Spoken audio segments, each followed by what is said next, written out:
Yes. So today's session is going to be the foundational session, which is going to prepare you for the 39 master classes that is to follow. And at the end of not just today's session, but at the end of the master course, your idea about value, life, success, everything is going to change drastically. With that preamble, let me once more welcome you all to this program and let's start. All the best. Thank you, sir. What is this thing that you are seeing in the picture? Kaleidoscope. Huh? Kaleidoscope. Kaleidoscope. Who said kaleidoscope? Myself. Ram. So. Yeah, Myself. absolutely right. It's a kaleidoscope. A kaleidoscope does not create new pieces, it just rearranges them. A kaleidoscope contains the same fixed number of colored glasses, but with every small twist, you get a completely new pattern. Value is exactly like that. The pieces are the needs, the desires, the fears, the constraints, the context people already have. And the twist is the time, situation, context, mindset, life stage, and environment. People don't change completely, but the arrangement of what they value keeps shifting. The pattern you see depends on who is looking and when they are looking. Just like two people looking into the same kaleidoscope see different preferred patterns, value is highly subjective. What is beautiful is that to one, maybe it is meaningless, and to another, it might have a world of meaning. And to the same person, value will differ from today to tomorrow. That is why a single product or service cannot have or offer permanent value. It must continuously match the user's current pattern. Every twist in life reorganizes what a person values: age, income, success, failure, marriage, the arrival of children, health, crisis, opportunity, technology, culture, social expectation. Everything keeps changing the value of things around you. The same piece can produce infinite value combinations. Many of you who have read or maybe attended programs on value might have been told that there are about 4 to 5 different types of value: functional value, emotional value, social value. But do you know, today there are 15 different types of values. And what is more, there are 15 life values like identity, belonging, security, freedom, love, status. And when these interact with the different 15 value types like functional, emotional, aspirational, identity, experiential, symbolic, you can well imagine the astronomical combinations which is possible. What the audience is facing today, what matters to them right now, what alternatives exist, what contradictions they want to be resolved. All these are dependent upon your understanding of value. Value is not fixed. It keeps changing. In short, there are 3 rules of value. Value is not in the object. It is in the perception. Value keeps shifting with every small change in context. And above all, you must keep adjusting your offerings to match the other person's perception of value. That brings us to the most important question: the need to understand what is value. If value is all these things, is there a simple definition for it with which we can start? Yes. There is a very, very simple definition, and in its simplicity lies the complexity. Value is the perceived worth of a product, service, action, or relationship in the eyes of the person experiencing it. there are two aspects to this. It is the perceived worth. It is not the actual worth. It is a perception. And it is not in the person offering it. It is in the eyes of the person experiencing it. This is what makes the definition so useful. That means value is extraordinarily useful and tremendously desirable to achieve. If you cannot achieve that value, you will not be beneficial or meaningful. And here comes the main twist. Value is always subjective. It depends on the person. For instance, if a person has just drank 2 glasses of water, then the third glass will have no value for him. Law of diminishing returns. But if the person has come back from jogging 5 kilometers, for him, the glass of water will be priceless. Same object, different value, because different people perceive it differently under different circumstances. That means what? Value is situational. It depends upon the immediate situation. In the water in your fridge has got no value. Water in the market is 10 rupees per bottle or 20 rupees per bottle, but the same water. In the 5-star hotel, they charge you 50 rupees, you pay for it happily. And in the desert, when you are absolutely thirsty and searching for it, it becomes priceless. Same object, different value because the situation has changed. And then it is totally context dependent. Just imagine you are in Mumbai. There is a monsoon downpour and the entire city is waterlogged. What is water? It is a pain. The context has changed, the same water, differently. Value is not in the object. Value is in the mind, the moment, and the context. This is what makes value extraordinarily difficult to understand and handle. If you master the art of creating value by understanding the different layers of value, success will come and fall at your feet. That is a guarantee I'm giving you. There's absolutely no way you can fail in your career, in your relationship, with your people around you. Under whatever circumstances, if you understand value, you will definitely succeed. But before we start peeling the layers of value, which we are going to do today to understand what it is, we will first get rid of the most essential thing. What are the different types of value? Because when I start peeling the layers, these values will start appearing.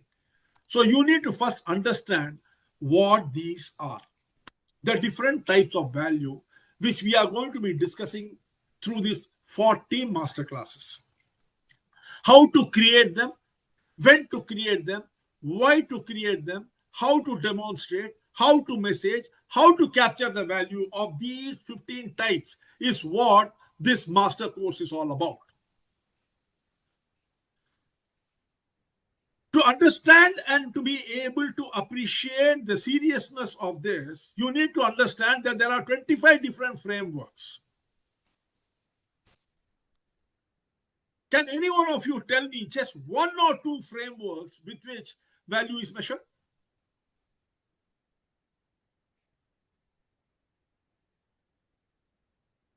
What is question, sir? It's not clear. Just 1 or 2 frameworks which you might have heard of through which value is measured or created. There are 25 frameworks to view value and 18 paradoxes which will cheat you in understanding value. I want you to name just 1 or 2 frameworks because I can understand paradoxes. Most people don't know because it is within them. But frameworks are tools with which you measure value, create value. Can you tell me just 1 or 2? Emotional. Huh? Emotional value. That is the type of value. Guruji, business model canvas. Absolutely right. Bang on target. Business model canvas is a value framework. But the problem is when Osterwald framed this business model canvas, he did not frame it as a value framework. He framed it to understand business.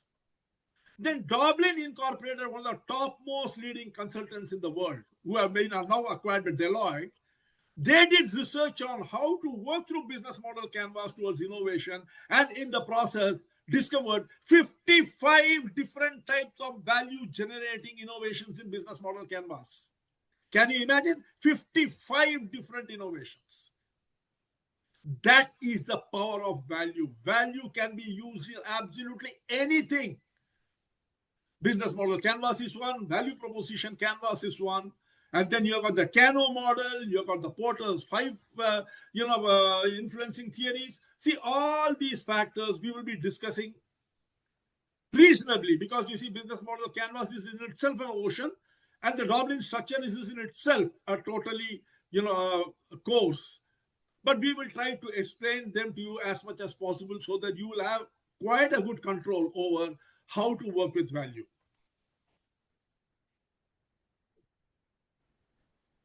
So let us first understand the 15 different types of value. The first is functional value. What it does. Functional value comes from the usefulness, performance, and practical utility of something. For instance, pressure cooker saves time, cooks faster, reduces gas usage. Functional value is what? Speed and efficiency. Then comes emotional value. What it makes you feel, how it makes you feel. What is emotional value is created when something triggers positive emotion. When something in the product, service, or relationship triggers security, joy, inspiration, comfort, relief, it is supposed to be providing you functional value. A mother's reassuring phone call to you when you are going through some stressful situation reduces stress, boosts confidence. When she says, "Beta, don't worry, sab theek ho jayega." It is an emotional value of the relationship which affects you. Social value. How it affects your relationships. Social value is created when something improves your standing, acceptance, bonding, or connection with others. Today, you see, you can't open WhatsApp without seeing LinkedIn being posted on it. Hundreds of things, LinkedIn Premium, LinkedIn this, LinkedIn that. Why? Because it is suggested that it improves your credibility and helps people perceive you in a much better light. Symbolic value. What it represents. Symbolic value comes from identity, status, aspiration. Simple example, a doctor's white coat is a symbolic value. A policeman's uniform is a symbolic value. Just imagine, if somebody were to suddenly stop you, raise their hand and stop you in the road, will you stop?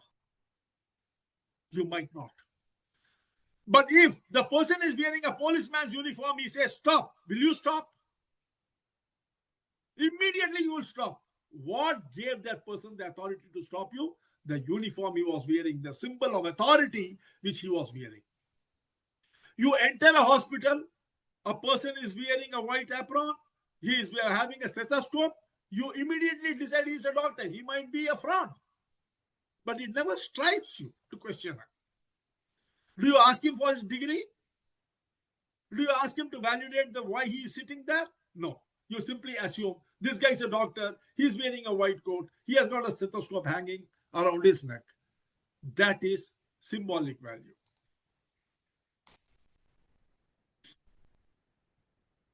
Then you come to latent value. Hidden, unexpressed, yet to be unlocked. Latent value is value that exists but has not yet been discovered, used, or activated. For instance, you buy a smartwatch. You bought it for timekeeping. You bought it because everybody else has. But then suddenly, when you wear it, you start tinkering with it. You realize it has heart tracking, sleep monitoring, reminders, features you weren't initially aware of. These are all latent value which was present there. transferable value that moves from one domain to another. It is also called transferer of value. This value is created in one area that benefits another. There is a homekeeper, a lady. We have heard this a lot. We have heard it in stories. Some disaster strikes the family. The main earner expires. This lady was the one who was keeping the accounts at home. She uses that and becomes an accounts person in a small company. That happens. There's so many people, A salesperson trained in persuasion applies persuasion in parenting, resolving conflicts with children.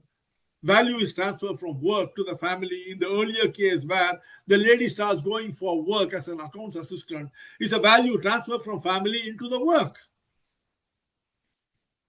Then you have got the co-created value that emerges from collaboration. When two or more parties come together, that is, a beautiful way of showing co-creation. Great learning happens when both work together, a student and a teacher. In these platforms, when we both interact, more value is generated. Your perspective comes into it. In the WhatsApp group, when you participate, more value is generated, because whether you say what is there in the mind of the person posting it or not, you are bringing a perspective which is being visible to others. So automatically there is a learning happening. That is collaboration.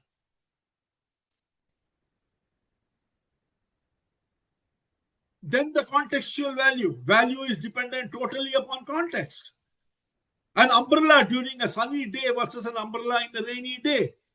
On a rainy day, it is extremely valuable. On a sunny day, you are carrying it because you heard the weather forecast say it will rain. It doesn't rain. It becomes a nuisance. Context, decides the value of the product there, which is there with you. Experiential. Value derived from experience, not objects. Disneyland vacation, a good restaurant's ambience are all examples of experiential value. Economic value, savings, profits, return on investment, monetary gains, a fuel-efficient bike saves money. Shut it, fill it, shut it, forget it. Hero Honda. Who doesn't remember this? A direct hit on the economic value of the motorcycle. Then the ethical value. Even today, when we talk about Tatas, what we say is they are the most honest company. They talk a lot about their CSR, community social responsibility, and in the end they say, we also make steel. Their focus is on ethics, right? Ethical value.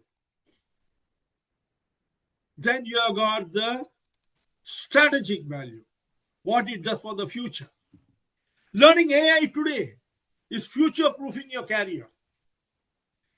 Attending master classes on value is again preparing yourself for the future. Strategic value, you achieve strategic advantage and positioning. Relationship value created by, this value creates relationship, trust, bonding, goodwill. Long-term supplier relationship means what? Priority delivery and priority availability of goods when it becomes short. Relationship value is very important in such cases. Inspirational value, when something motivates or elevates people. A leader's speech inspiring a team. A biography that encourages someone to take bold steps. And then finally, you have the transformation value. Value that brings a deep personal or organizational change. A mentor who reshapes your mindset and career path. Attending a life-changing workshop. All these have transformational value. They don't show immediate result, but they make a deep impact on you and create a lifetime value for you. Just before we discuss these 15 different types of value, which we will be discussing in much greater detail during this class, and in the 39 master classes to follow. Because when we discuss in the first master class on how to create, demonstrate, message, and capture functional value, we will be seeing functional value at great detail under a microscope. But for now, what we need to understand is that value is not the object we said. We said value is in the mind, the movement, and the context. So obviously, it has to be developmental in nature. What does it mean? It means it develops as it moves. So value is fundamentally developmental. The same person values value differently at different ages. That means for a 19-year-old, value is different. For a 60-year-old, value is different. It evolves with biological needs, social roles, psychological maturity, and life experiences. Like Maslow's hierarchy of needs, there is a hierarchy of value that unfolds across life changes, and that is also 5 in number. The first thing we have to understand is this hierarchy. Because most of the time, decisions are made by us from the current context. We say all decisions are contextual. So a 35-year-old deciding suddenly to become a consultant or a trainer is taking a decision looking at what is that movement for him. But will that work then? Many a time it fails. That is one of the reasons why people face disaster. There is something called a value triangle in decision making, where you think of value as a 20-year-old, what would be the impact of this decision? As a 40-year-old, what would be the impact of this decision? And then as a 60-year-old, what is the impact of this decision? Then when you take it, you succeed. For instance, supposing you say you are 40 years old. A friend of yours comes and tells you, look, I'm starting a startup. It's very interesting and there are huge possibilities. This, that, this. Says, you come and join me. You join. It collapses. What happens then? You are in deep trouble. Isn't it? And why did that happen? Because you did not go through that triangle. That triangle also we will be discussing today. But before that, let us see the hierarchy of value, like Maslow's hierarchy of needs. What does this hierarchy tell? And what is the biological background behind it? Is there a biological background or is it just a theoretical concept? The first is the teens. For a teen, what are the important values? Belonging, identity, excitement. What drives them? Their tribal belonging, their self-expression. They want novelty and thrill. And they are very high risk-taking ability because their dopamine bias is very high. The value formula for them is, I want to be seen, I want to fit in, I want to explore. So when you are addressing something to them, if you are not addressing belonging, identity, and excitement, it will collapse. That is the reason why most parents find it extremely difficult to handle teens, because they keep talking logic. A parent is 40-year-old, he is talking logic to a child whose, frontal neocortex is not developed at all. His executive ability will peak only at 25. He is 16, 17. How will he understand what you are telling? The second is the 20s, where success, achievement, and social capital are most important. What is this person seeking? Status.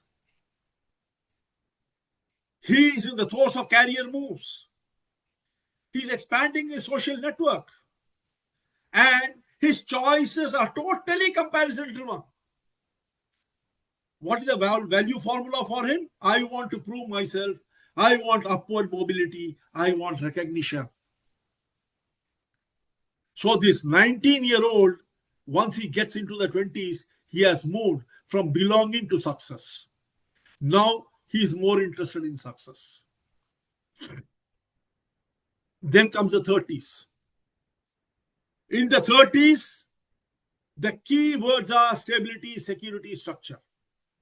What drives them? Between 30 and 39, long-term planning, financial stability, career consolidation. While earlier it was expansion, now it is consolidation, and family responsibilities. What is the value formula for this person? I need reliability. I want safety and building my foundation. That brings us to the 40s. Mastery and legacy. What drives them? A sense of competence. He wants to develop a sense of competence. He wants to develop greater control over his craft. He is looking for mentoring so that he can navigate the complexities better. Building something that outlives you. This is the stage where you start thinking that you start appreciating that life is limited. And you want to build something which will go beyond your time. The value formula is I want depth. I want to leave something behind. Then comes the 50s and beyond, where the real thing is meaning, contribution, relationships. What drives them? Spiritual growth. This is the time when people become spiritual. Purpose over performance. You start looking at purpose as the key element and you are less focused on performance. You are more interested in quality of relationship than quantity, number of people you have relationship with. And this is the time when you start thinking of giving back. The value formula is I want significance, not noise. I want to nurture and contribute. See how the value developmental growth is there. From belonging to success, from success to stability, from stability to mastery, from mastery to meaning. Now, everything that you have in your armament to offer, depending upon the age at which the person is, which is all biologically decided, you will have to move in your messaging and demonstration from belonging to success to stability to mastery to meaning. Let us understand why it is so. What is the basis behind it? Between age 13 and 19, belonging, identity, and excitement. Dopamine spikes lead to novelty seeking. During adolescence, dopamine receptors and dopamine releases peak. This increases reward reactivity. Teens are biologically wired to seek new experiences, physical thrills, social approval, risky behavior. This is why trend, fashion, and gaming, adventure, and peer validation matter so much to them. They are more concentrated on what their friends say about their behavior than what their parents say about their behavior. The prefrontal cortex is not yet fully developed. It will peak only at the age of 25. It is the last region to mature in the brain. Teens therefore underestimate risk. They can't see risk. They always overestimate reward. We have been told that humans are risk averse, but not so with the teens because the prefrontal cortex is not yet fully developed. They act more from emotion than from analysis. As per the Erikson theory, I think you all must have heard about Erikson's 8-stage theory of human development. Adolescence is the peak period of the question, who am I? That is the time when they want the answer to this, when even though they are not intellectually geared to accept it.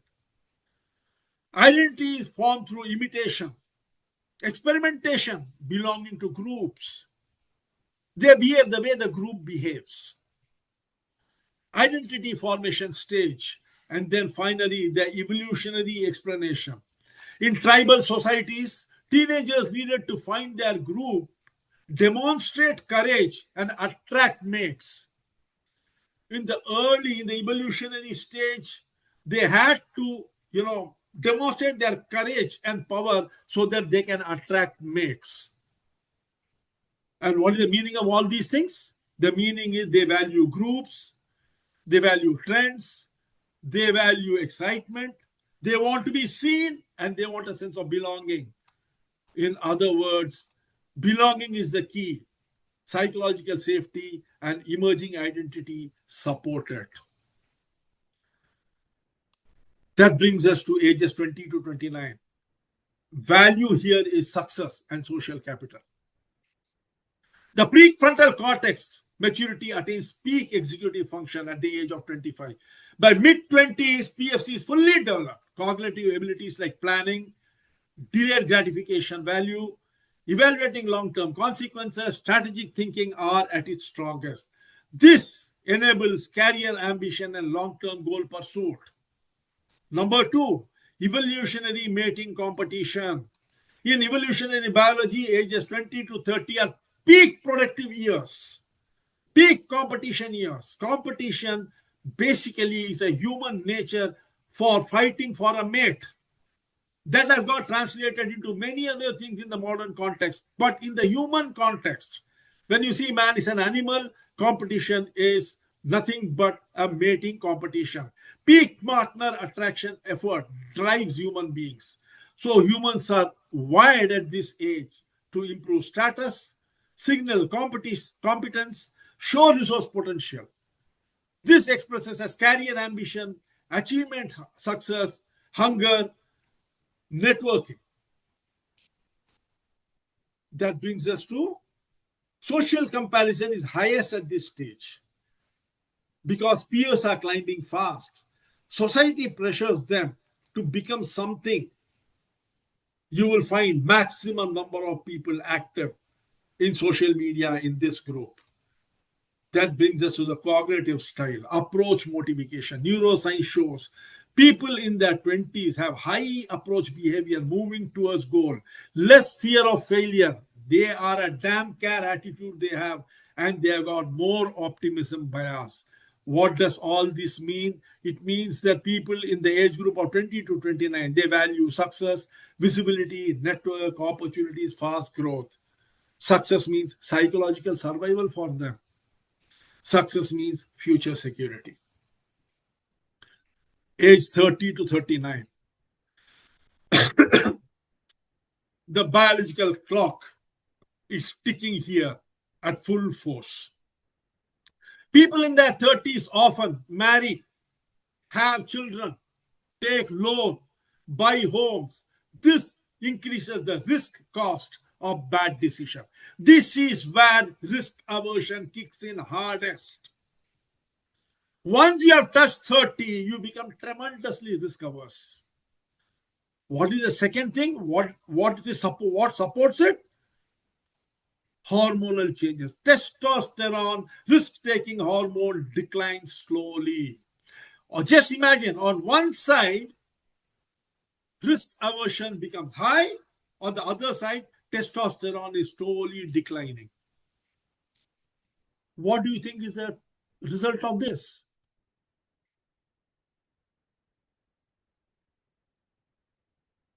Being cautious with whatever they do. Sorry, Rabasam sir. They will be more in making money than families. On one side, loss aversion increases. You don't want to take risk. On the other side, the testosterone Energy is going down. is going down.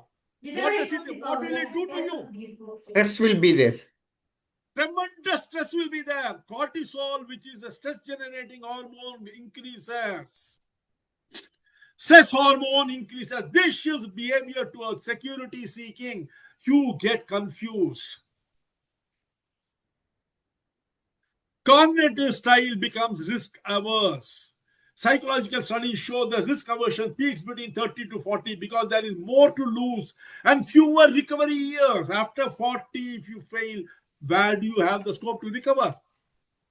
Something goes wrong in your career. What do people say? Arey yaar, you're 40, who will take you? You start worrying.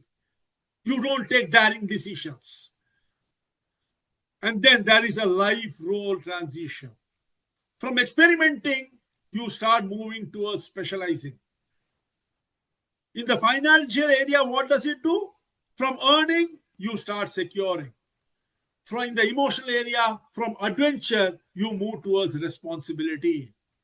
There is a life role transition taking place at this time. The value is predictability, long-term career stability, savings, family well-being, fewer surprises. In other words, stability is the key here when discussing with someone 30 to 39. Focus on stability as the value that you provide. Between 40 and 49, value is mastery and legacy. Why? Peak skill and expertise. Scientific studies have shown that 10,000 plus hours of practice is required for mastery. That means what? 15 to 20 years to reach peak. This typically happens in the 40s if you start at the right time. People begin asking, what am I uniquely good at? What impact can I create? The shift from expansion to consolidation starts here. Brain development research shows intelligence changes with age. Crystallized intelligence, wisdom, expertise peaks.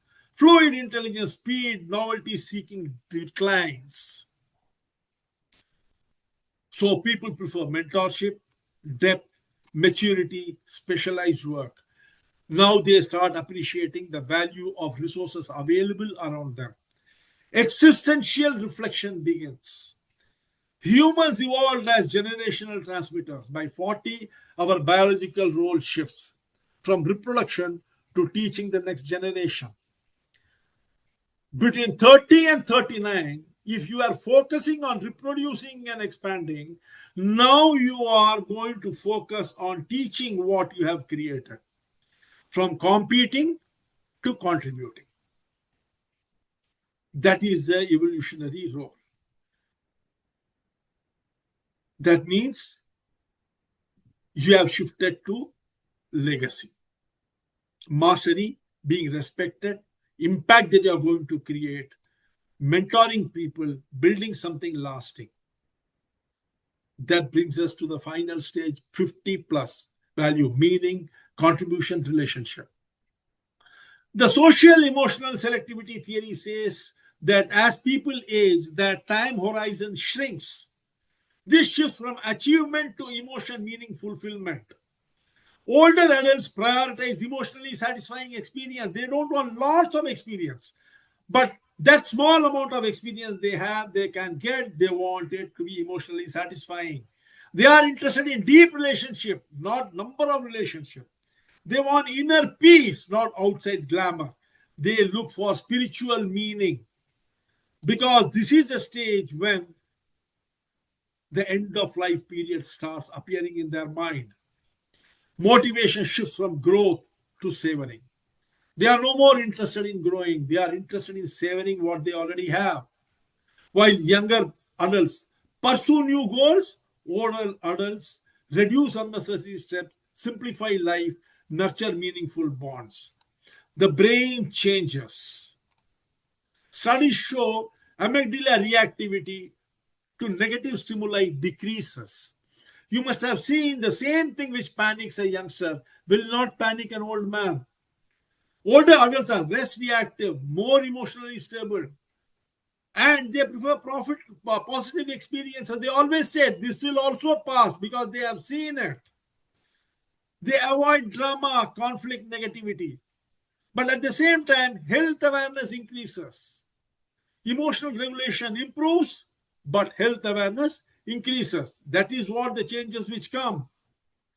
All these things mean that the meaning is emotional organization and life integration. So what does it mean?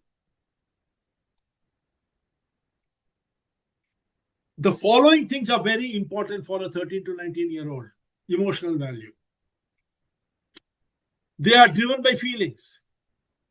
Teens choose brands like Nike or Apple because it feels cool, not because of its features. They want social value, peer approval. Fashion choices heavily depend upon what their friends in the class are wearing. They are more interested in following their friends rather than what the advertisement says. Symbolic value. tattoos, sneakers, gaming avatars, all symbolic identity badges. These mean a lot to the teens. Experiential value. They value fun, novelty, unique experience. Whenever you are talking to a teen, remember these things. When you are dealing with a teen, remember these things. These are what will get your message across. Nothing else will get it. Contextual value is very important for them. Value change based upon what is trending now. What is there on the social media trends? That is very important. And finally, if you can become a role model for them, they will listen to whatever you say. Sports icon, YouTuber creators, influencers, all these have great value for them. But unfortunately, what do? What do most parents do when talking to teens? Advice. They talk of emotional value. not even tomorrow. When you grow up, Yeah. you will have a lot of money. What is they are focusing on? They are focusing on strategic value. They are focusing on economic value. Two things which they don't care a damn about. And then we say, yaar, samajhta nahi hai. I am telling for is good. You are telling from your point of view, from your value. But they will understand only what is valuable for them. That means less important for teens, strategic value, economic value, transformational value, ethical value, relational value. None of these are important to them. And this is what we constantly talk. We talk of what will happen tomorrow. We talk of how their life is going to transform. We talk of what is right, what is wrong. We try to stress our relationship right over them. We talk about their economic good, but they are not interested in any of these things. They are not wired for it. They are wired for emotional value, social value, symbolic value, experiential value, contextual value, inspirational value. Just think of it. Now you understand why things go wrong? Then comes the 20s. In the 20s, what is important? Success and social capital. 20s are about experiential value. 20s are about travel, exploration, nightlife, trials. They would like to try everything themselves. It is about functional value. They start needing tools that help their career growth and independence. Whenever you show something, show how the functionality of it will help them. Laptops, phones, courses, improving skills are all important for the 20 to 29. Social value, building networks, reputation, visibility. Social media presence matters. Career signaling, all these are important to the 20s. Then comes emotional value, relationship, identity, confidence building. Remember one thing, now they are going to move into the marriage stage at the next level. So the emotional value starts appearing. They have to compete. Inspirational value. Strong pull towards role models, mentors, lifestyle aspirations. All these things start appearing in a big way. And another very important thing which starts appearing is the economic value. They start learning to budget, save, understand money. They start evaluating their salary, their EMI, their subscriptions. They start looking at it. But again, here, very less important is ethics, transformational, and strategic value. This is the stage, when they are getting ready to marriage, but strategic value is still forming. Now you understand why many marriage decisions taken by youngsters don't work out. They don't understand what they are looking for in their mate. They are only looking for an experience. A beautiful woman or a handsome man makes a lot of sense in terms of experience, but very poor sense possibly in terms of strategic value. But you get carried away by beauty, you get carried away by looks, and in the process, start making major mistakes. That brings us to the 30s. Stability and security is the keystone here. Stability and security comes from what? Functional value. Utility becomes central now. For everything, they want to know how important is this thing, how well it works.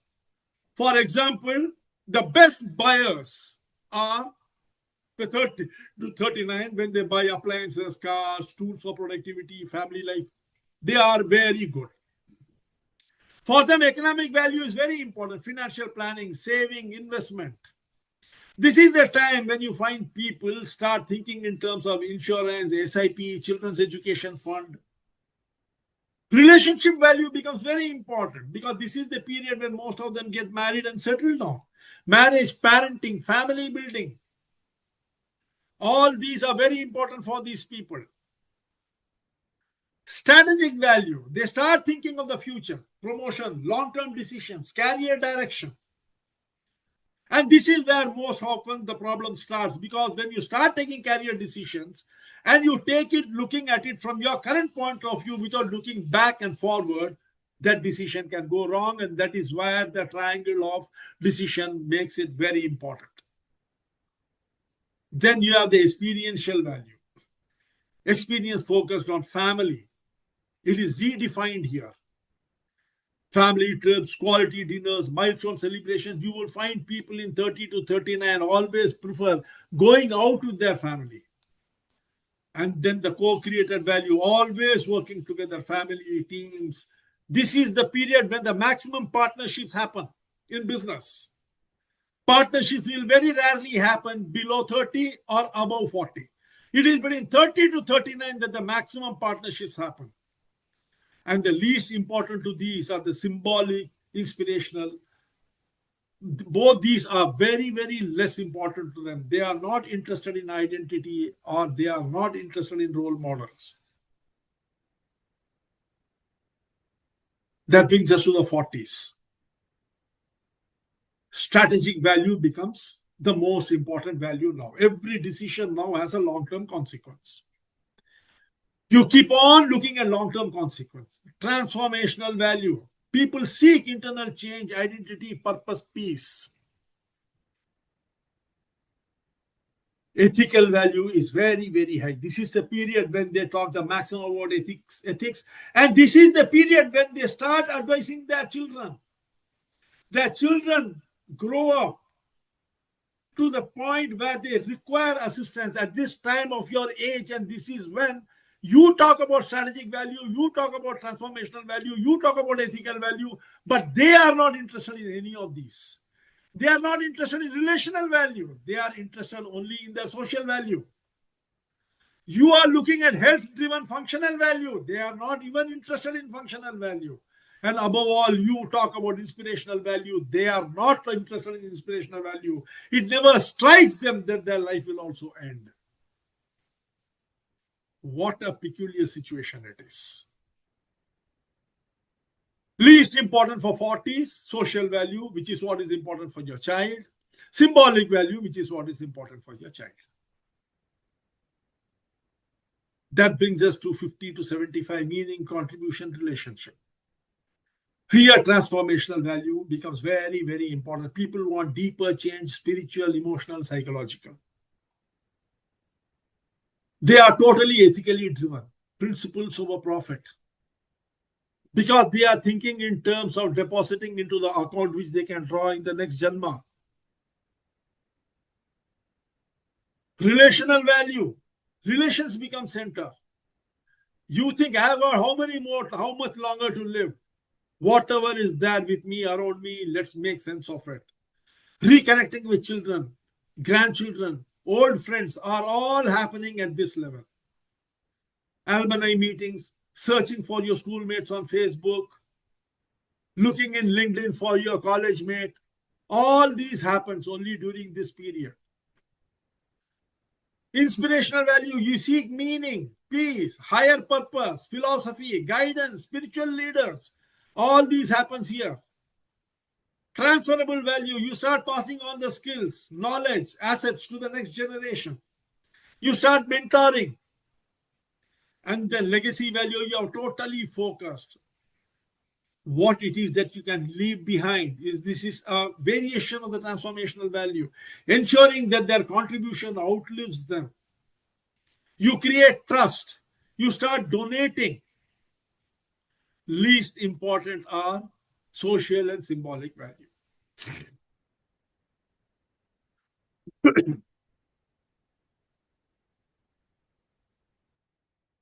Any questions? Am I going very fast? I have No, questions, that's sir. fine. Remember, we are just touched the first layer. Still, there are many layers. Yes, tell me. Yes, Almant Raoji. Yeah, it is this what is it is for the all the uh, countries. Otherwise, some all different people will be also different. I see, no, sometimes This also. is basic. There might be a few differences in individuals, but as they say, exception proves the rule. All metals are solid. Mercury is a liquid. Mercury being a liquid does not mean all metals are liquid. Mercury being a liquid only proves that all metals are solid. Exception proves the rule. There are a few exceptions possible, but in which case it will be a real exception.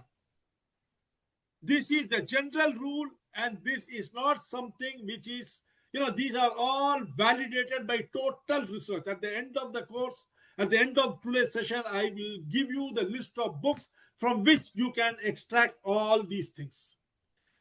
And they are driven by Nobel Peace Prize winners in behavioral economics by Daniel Kahneman and Richard Thaler, and behavioral scientists like Dan Ariely. So all these books I will show you. You can go read them. You will find all this. These are all extracts from those books. I have condensed those books into what can be assimilated at the shortest possible period of time and used by you. Yes, tell me. Sir, I have a doubt. Yes, please. See, at 40, you said generally we look at security and would take lesser risk, but people want higher salary and then they would like to have a better Why do you comfort want for higher the, salary? Why do you want higher salary? mainly to support the family. Correct. That means you want to secure their future. Yes. So you are looking at the future. When you are looking at the future, is it sensible to jeopardize your present in the way, in form of looking at the future? No. That is risk But we aversion. also have to look at a long-term No vision. arguments. That is risk aversion. Okay. We can keep on arguing eternally. This is this, that is that. Risk aversion is risk aversion. Do you want to take risk? But at 20, you will take a risk. You'll throw the job and go away because the boss said something. At 40, will you do that? Tell me, Suresh. Definitely, I'll think twice, thrice before Why? taking a decision. Why? Because Because of risk aversion. It is yeah, because you because are house, Please wife, understand, kids, all that studying. is separate. That is what we tell outside. The truth is, testosterone is going down. Your risk-taking capability is going down. Fear is going up. Cortisol is increasing. All these are creating a mindset within you. See, you are a sum and substance of the chemical soup which is being created within you. The same Suresh is a daredevil at 20. Why the hell has he become so cautious at 40? Wife is a risk now. You have Wife to should have maintain. made you more daredevil now. She has made your life a mess. You have to maintain. Why do you want to maintain something which is messing up with you?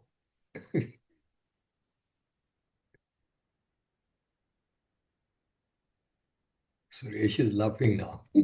See, we are just beginning. You will understand. Guruji.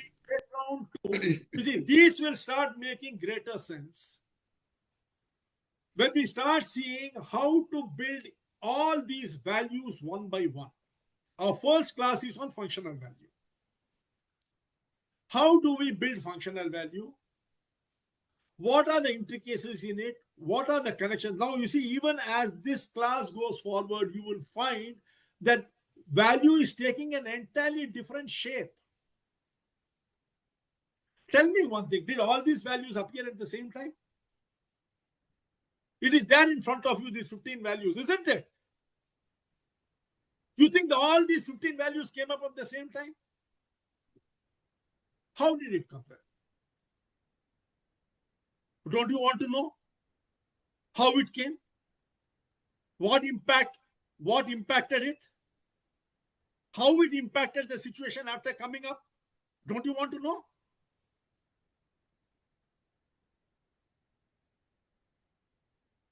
What's your age? Your age might be 50. Were you born 50? No.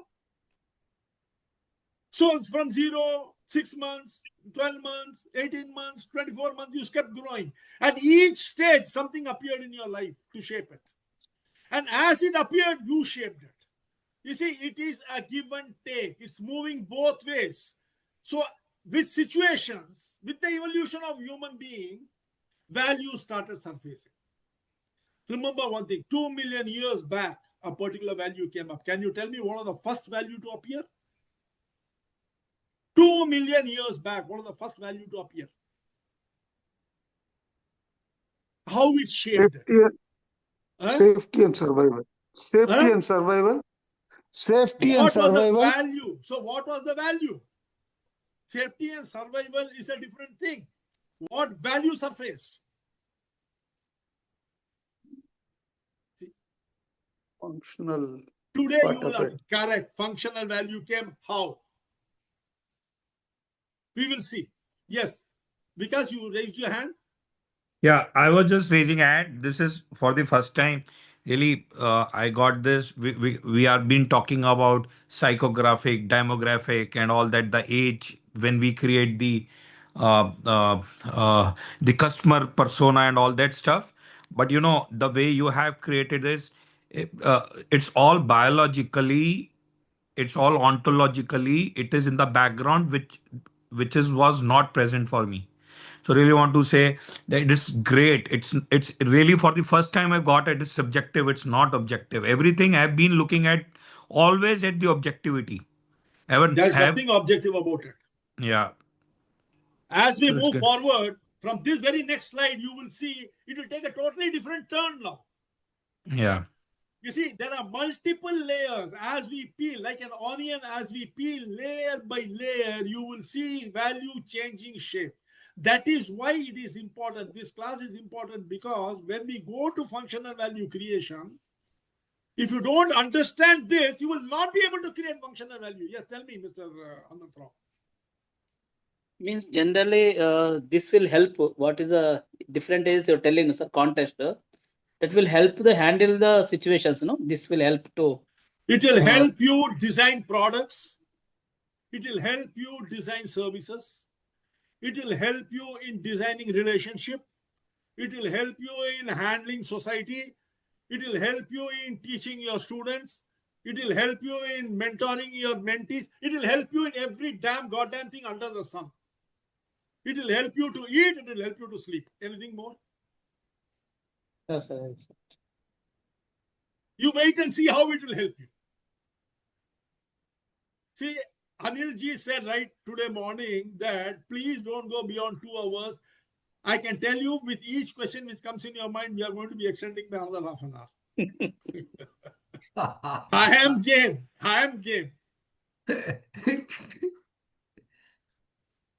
Okay? Okay. Let's go. As I was telling you, na? Sir, one more thing. What is difference between relational and social? Ah, beautiful. Relational and social. Social is the people around you. Relational is your interaction with them. Okay. Need to absorb it. You see, I thought that you will ask social and contextual. That is also there. Social is people. Okay. Again, contextual is circumstances. You see, I'll tell you, value changes with very short nuances. That's why I said that it's very necessary to understand these things, because if you don't understand the difference, it will be difficult to design it.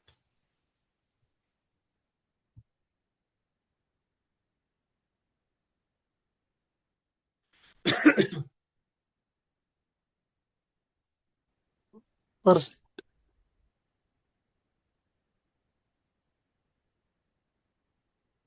Human value awareness evolved in layers, like upgrading an operating system.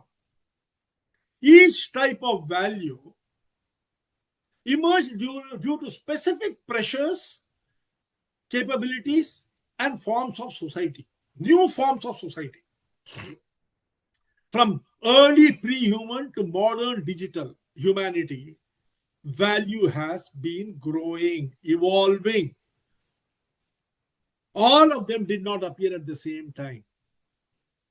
So it is necessary for us to understand the evolutionary journey of these 15 values and their relationship to each other, so that you will be able to understand why a particular value is succeeding or why it is failing under a given circumstances. We will have a clear chronological evolutionary journey of the 15 types. We will try to understand when each type of value emerged, why it emerged. That is also important. When it emerged, why it emerged. How humans recognized it. That this is a value which requires to be integrated into our life system. That recognition also important. And what impact that had on the life itself. So you see, it's a full circle. When did a value emerge? Why did it emerge? What caused it to emerge? How did humans recognize it? And what way it impacted them? Why is this evolutionary mapping essential and how does it strengthen value thinking? Number one, thinking did not appear in one day, it evolved over millions of years. This is very important. This will help you understand why some values feel instinctive, like functional, emotional, and social. This is instinctive. Why some feel modern, like experiential, inspirational, and transformational. Why some are contextual and not universal, and why some are universal and not contextual. When you understand this, your ability to design value goes up tremendously. Number two, each type of value emerged due to human needs. It was not just like that.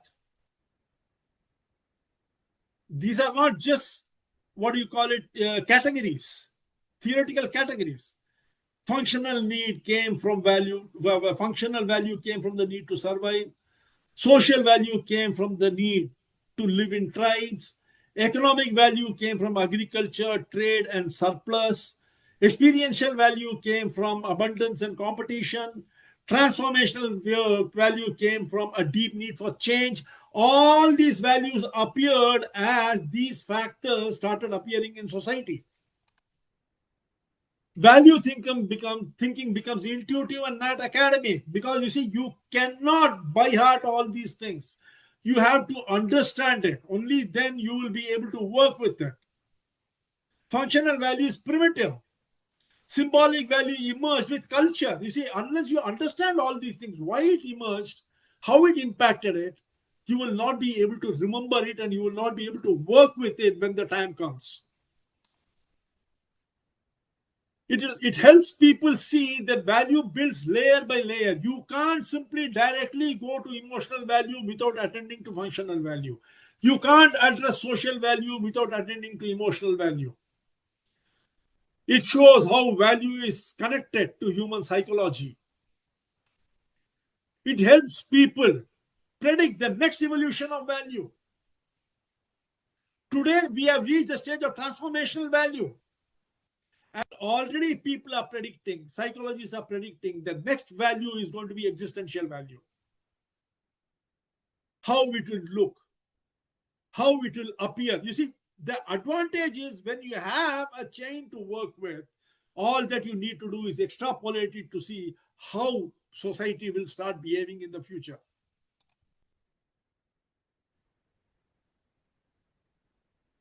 It makes value creation universal beyond business. That's why value is no more something which is restricted to business. It turns value into a life skill, not just a business skill. It builds a powerful storytelling framework because stories can be retained, data cannot be. And above all, it shows different people why different people value things differently at different stages in life. The evolutionary journey of value can be divided into 6 phases. The first is the survival age, 2 million years ago to 200,000 years ago, when functional and emotional value appeared. Between the ages 200,000 years to 12,000 years, social, symbolic, and relational value appeared. In the period agricultural age from 12,000 years to 3,000 years ago, contextual value, economic and ethical value appeared. And in the civilization and empire age between 3,000 years BCE to 1700 AD, strategic and symbolic value deepens to advanced identity.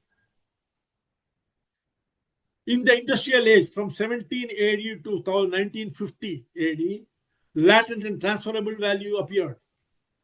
And in the modern age, the digital age, after 1950, experiential, inspirational, and transformation value appeared. Let us see how it happened. When 2 million years ago, stone tools appeared. Why? To survive, hunt, gather, protect, cook. How it was discovered? When early humans used a sharpened stone and saw it cut meat faster, broke nuts, protected against predators, they immediately recognized this object does something important for me. What are the impact?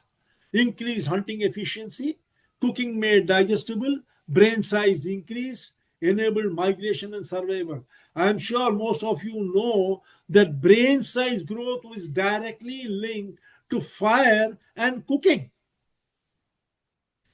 Anthropological research has shown that fire and cooking increase the human brain size, and we grew from there to here only because of that, and that can be directly linked to stone tools. That is the arrival of the functional value, and that is how it impacted humans. It brought us from there till here. If today we are sitting here and discussing in this class functional value, it's only because that the functional value through identification of stone tools happened 2 million years ago. That brings us to the next one, emotional value. And when did it appear? 1.5 million to 500,000 years ago, early family group life. Humans realize emotions help survival. How? Children survived only when mothers and clans created emotional bonds. Fear kept them away from danger. Comfort reduced stress.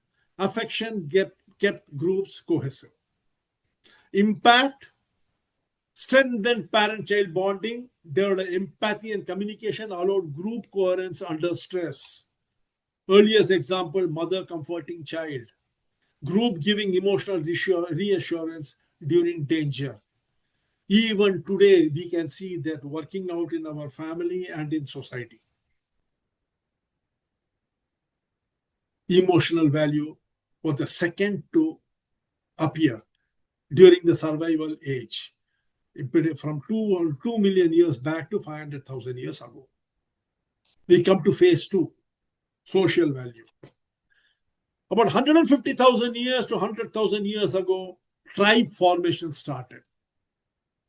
Why? Acceptance meant survival. Rejection meant death. If you were thrown out of the tribe, you would die alone. You would not be able to survive in that harsh terrain. Social value came. How it was discovered? A hunter who shared meat gained tribe's thirst. People realize my actions change how others treat me. Impact: clan cooperation, shared responsibilities, rules of conduct emerged. Social value decided that clans cooperate with each other. Responsibilities are shared.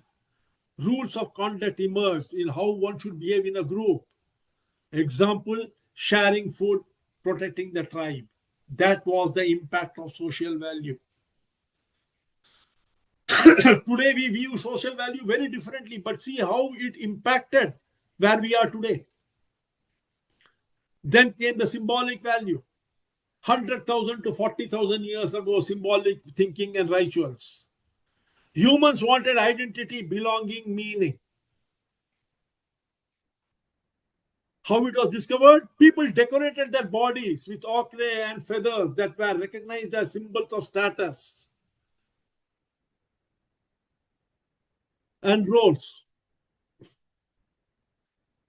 Impact, rise of leaders, shamans, specialists, spiritual and cultural development, tribal identity and pride. And all those are visible in the paintings, cave paintings representing tribes, necklaces made of shells. All these are proof that symbolic value appeared 100,000 to 40,000 years ago. And those symbols still follow today. Relational value. 80,000 to 30,000 years ago. Why? Friends, alliances, bonds increased survival. How it was discovered? Families cooperating in hunting had better results than competing. Impact, birth of trust, complex social structures, alliances across clans. And earliest examples, mutual support agreements, exchange of gifts to build relationships. All these prove the relationship value was there. We all know that in the olden age, kings used to marry off their daughters and sons to other kings so that, there can be safety amongst the kingdom, so that other kingdoms will not attack them. Or these relations will ensure that others will not attack them because they would have formed a formidable group through relationship. Agricultural age came and contextual value came. Can you tell me how?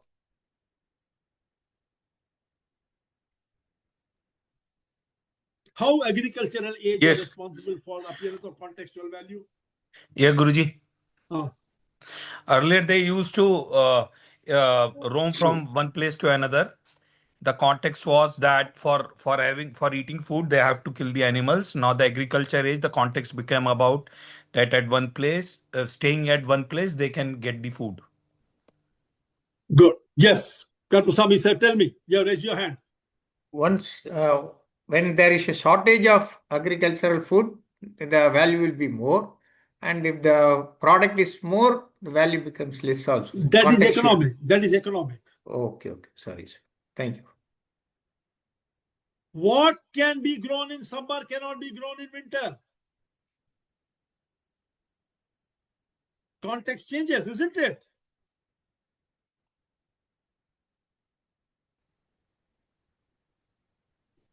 "12,000 years ago, the agricultural revolution came, and with that came contextual value. Why? Value now varied by situation, season, weather, location. A tool that was valuable in winter had less use in summer. Seeds that worked in one soil failed in another. Impact, planning, forecasting. Birth of specialization, understanding of seasons, tools and timings. All these things happened because of contextual value. Today, when we talk about planning and forecasting, how many of us realize that it really happened 12,000 years ago with the agricultural revolution? It is because of the agricultural revolution and the realization that tools which are useful in summer cannot be used in winter, or seeds which can be sowed in a particular type of soil in a particular type of season cannot be used in another soil in another season. That is why the contextual value appeared, and the result is planning, forecasting, specialization, understanding seasons, tools, timing. Just imagine the type of impact one simple value called contextual value has on our life. Earliest example, storing grains for seasons. Irrigation is valuable only during dry months. Economic value. This had another very telling effect on us. Tell me, why did economic value appear?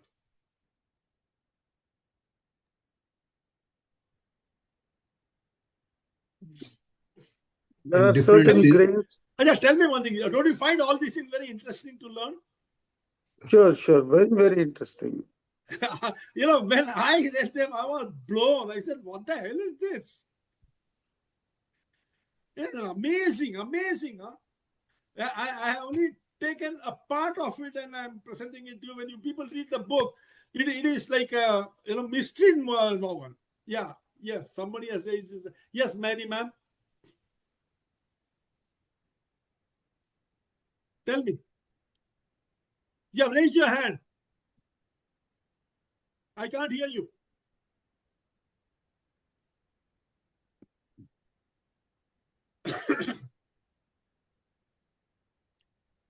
Okay. Yes, Mr. Ram.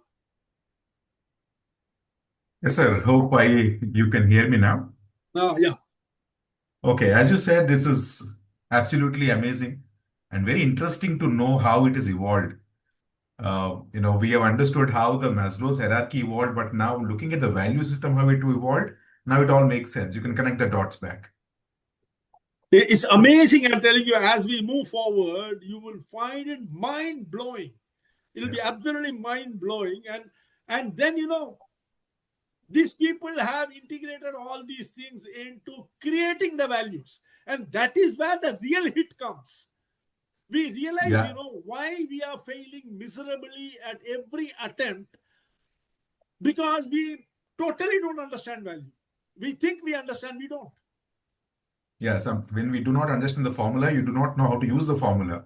So now you're getting to understand the formula. Yeah, now we can use it. As we move forward, these 40 sessions will really open your mind up. Yes, Anilji.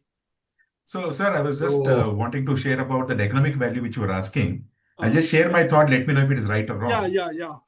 So, in the agricultural context, when people were farming different things, if I'm growing rice and somebody else is growing vegetables, there is an economic value to what I can offer, what they can offer. I would need their goods. Absolutely right. Beautiful. That is where the barter system came in. You're right. Economic value, that's how. Now you understand how layer by layer it has come up.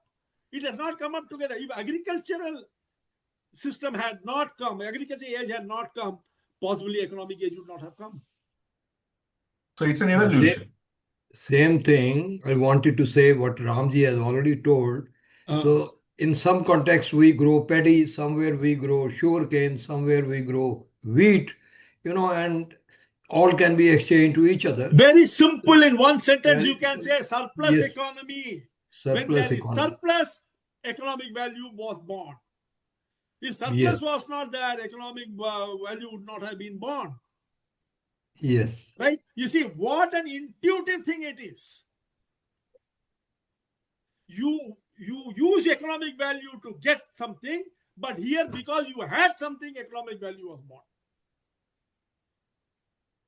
Yeah, economic value was not born because you wanted something. Economic value was born because you had something. Yes. In hilly area, you have a lot of fruits, apples, and other things. In plain areas, you have rice and paddy. These things are there, and you can exchange to each other. Yes. In Kerala, you will find that cardamom, teak trees, other rubber trees were all there. They are of high economic value. Okay. When compared, we get the point, Suresh. Thank you. Coconut. Yes. Yeah. Basic and the environmental condition also. Yeah, let's move on. Now, when did this happen? 10,000 to 6,000 years ago, barter to currency. Surplus led to trade. It was surplus which was the reason for trade. Trade was not a need-driven activity. Trade came because of the presence of surplus. It was discovered that a farmer realized one goat is equal to three baskets of grain. This exchange quantified value. Impact, market and trading routes, price system, monetary economy, all these happened because of this one thing called surplus. If there was scarcity, possibly economic value would not have surfaced. It was surplus which led to the creation of the economic value. And economic value in turn created markets, trading routes, price system, monetary economy. Earliest example, grain for meat barter, cowrie is used as currency. Then came ethical value. Now, agricultural age was also responsible for ethical value. How? Between 8,000 to 4,000 years ago, society needed fairness, rules, and justice. How we discovered communities that lived fairly prospered more, unethical groups collapsed due to internal conflict. Now you are going to see an amazing interpretation of this ethical value. Something which would have blown your mind totally. Today is going to be blown. 4 Vedas were because of ethical value. Because the appearance of ethical value 8,000 to 4,000 years ago, that the Vedas appeared. Justice system, moral codes, Hammurabi, Vedas, trust-based societies, all these were a result of the ethical values. They saw that unethical behavior led to collapse of societies and tribes and civilizations. That is why these things appeared. Rules against stealing, norms of fair trade were the earliest example. Then came the civilizational age. Again, extraordinary findings have been seen in this. But in 3000 BCE onwards, cities, armies, empires, it was in this that strategic value came. Why? Long-term planning became essential. Without long-term planning, they would not survive. It was discovered that armies that planned attacks won. Kingdoms with food storage survived droughts. And the impact, rise of strategic thinking, military tactic, economic and political planning. Can you tell me one publication of immense value with strategic value? I'm sure none of you have thought of it that way, but research says that this was the result of strategic value. The art of war. Huh? The art of war. No. Chanakya Niti, sir. Chanakya's. Chanakya's Arthashastra. Absolutely right, Suresh. Chanakya's Arthashastra was an example of strategic value. Roman strategic road networks, which led to the expansion of the Roman Empire to such a huge extent, was a result of strategic value. See how these values have had impact on human civilization. When we look at it, see, just tell me one thing. If you are not aware of these things, would you have given the importance to these that now you will give? You know, now the strategic value is because of, strategic value created Arthashastra. Ethical value created Vedas. Imagine every day we keep talking about 4 Vedas. How many of us knew that it was the arise of the ethical value in the scene that created the 4 Vedas? We think Arthashastra as an economic treatise, right? But it is of strategic value. Chanakya wrote Arthashastra with a view to the future. He looked at what the Indian subcontinent will be in the future, how it should be. It initially looked like a political one, but later people understood the value.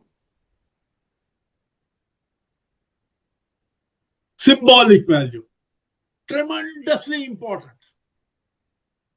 Emotional mobilization.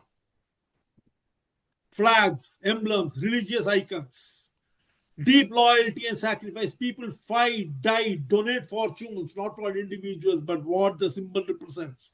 Transfer of legitimacy. A person wearing a crown or a uniform is immediately respected because of symbolic authority. Can you give me one example here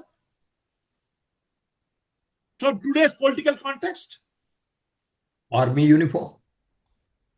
Transfer of legitimacy from today's political context in our country. Classic example, staring at your face. Rahul Gandhi, left by himself. If he were not having in that family, where would he be? Transfer of legacy, right? Transfer of legitimacy. Cultural continuity. Symbols help civilization survive for centuries, even when rulers change. Classic example, India. Mughal rule, British rule, but still we continue. Brand power. In Rahul Gandhi case, it looks like exception proves the rule. No, he has failed, but still he is there. For Congress, he is still there. He's there or not? Can you replace him? Yeah. Gandhi, Gandhi family, Gandhi. You might have not accepted him. Yeah, he appears like that, correct. Now tell me, why is Priyanka Gandhi there? Transfer of legitimacy. Now then her son will come, transfer of legitimacy. Akhilesh Yadav, transfer of legitimacy. Here you have got your Bihar, that fellow, whatever his name is, Tejasvi Yadav, transfer of legitimacy. Tejasvi Yadav. Huh? See how powerful these value systems are. They are all symbolic value.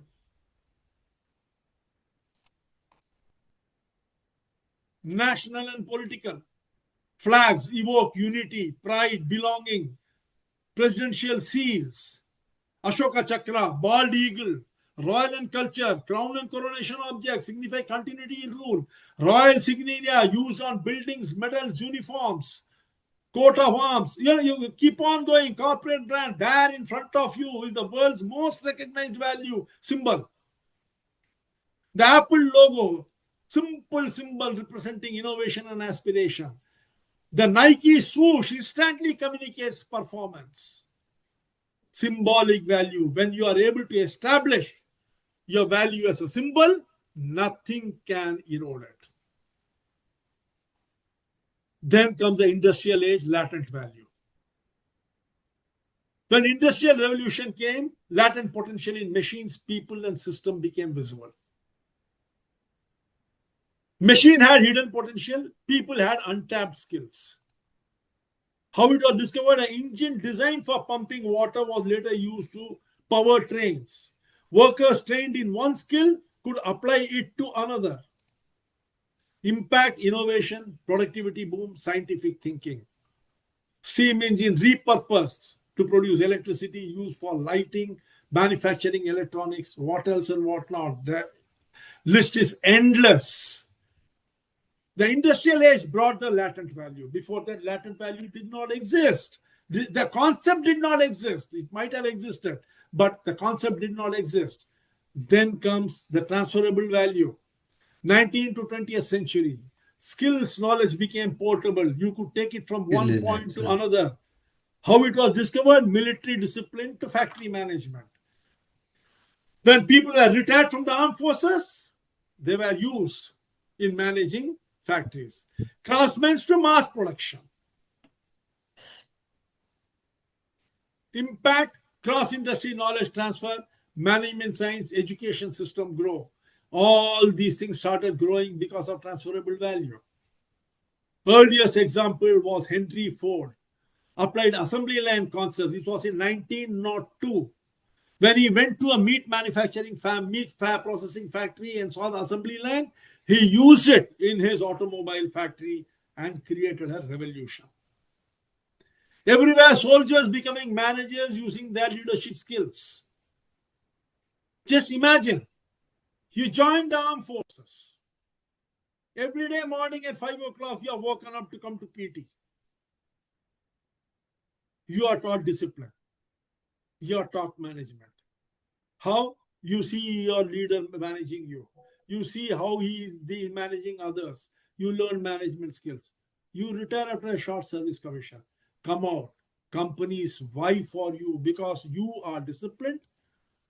You know how to manage people. You become invaluable. See how the whole thing changed. Transferable value.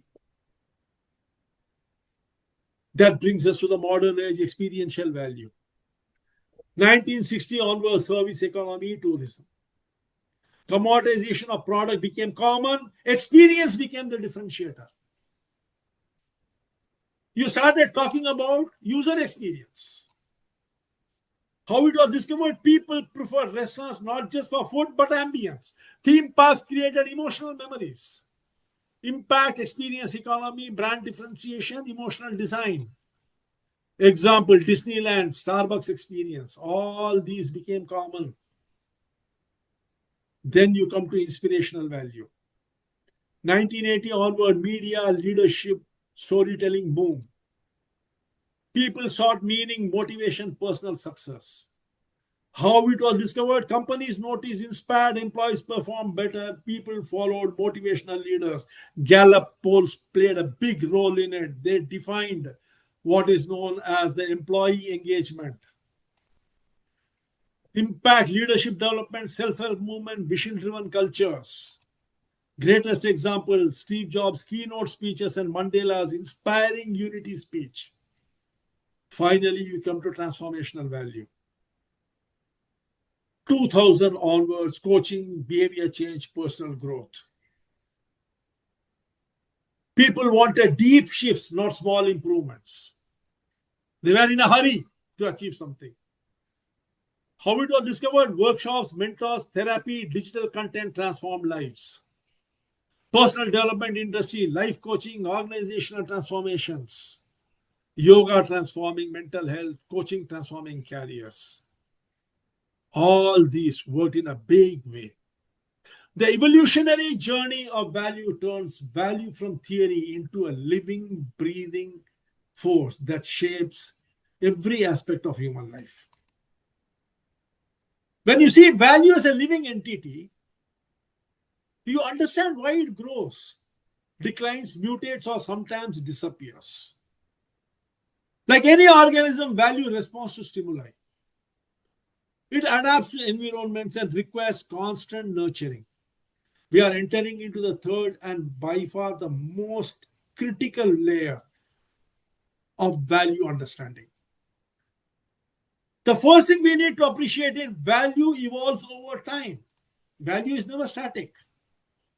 What is valuable today may be ordinary tomorrow. Look at mobile phones. In 2005, a phone with a camera was valuable. Before that, there was only a phone, and then phone with camera came.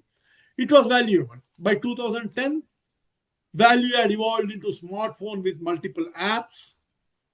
2020, value evolved to ecosystem integration, cloud storage, payments, health tracking. Just like species evolve features over generations, like Darwin said, the species which can adopt the best will survive. They also keep adapting and evolving. Number two, it interacts with its environment. Value grows or shrinks based upon context, economy, culture, technology, competition. The same product, different environment, completely different value.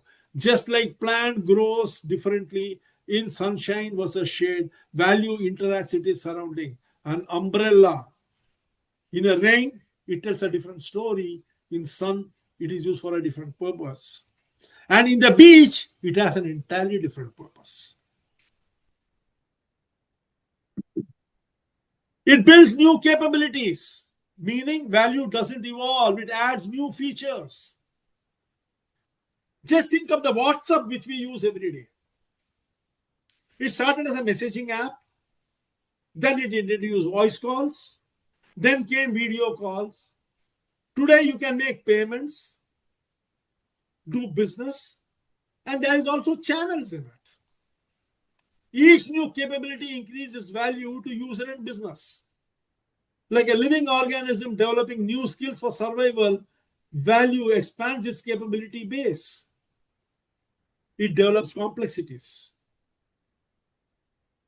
Can you think of an example? The best is the Prime, the Amazon. Amazon started with building books, by selling books. Now its value stack includes Amazon Prime, AWS, logistics, marketplace, payments, entertainment. This complexity doesn't exist at its birth. It evolved gradually, layer by layer. It adapts to human needs. Value adapts to human needs. Value survives only when it adapts and adjusts to human expectations, pains, gains, and desires. Take a food delivery app.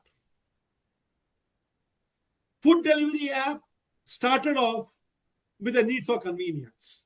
Then what happened?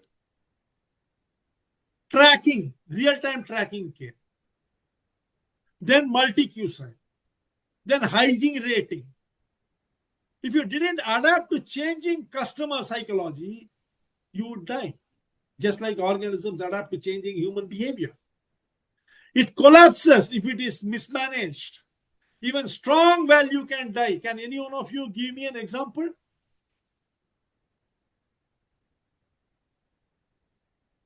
Nokia, Kodak.